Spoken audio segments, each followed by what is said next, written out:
welcome to Ruger Tech Tips. I'm going to show you how to disassemble your Ruger American Rimfire rifle for cleaning or for trigger adjustments. Before I begin, I want to make sure that the rifle is completely unloaded, so I'm going to point it in a safe direction. I'm going to raise the bolt, remove the magazine, check the magazine for live ammunition, as well as the chamber for live ammunition. All is good. It's a simple procedure. I just need a 1/8 inch drive hex head, as well as a good pair of safety glasses. So first step is I want to remove the bolt from the rifle. So I'm going to depress my bolt latch on the side.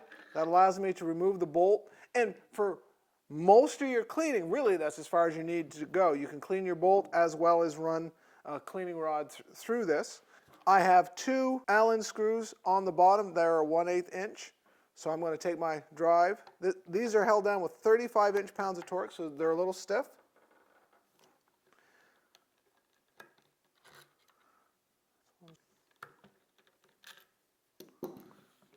I lift my bolt, my whole stock assembly up.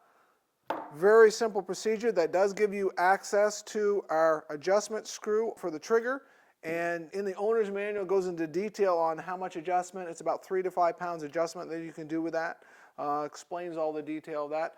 Also on our other tech tips, there's a complete detailed on how to clean your rimfire rifle or centerfire rifle. You can go to our website and watch those videos.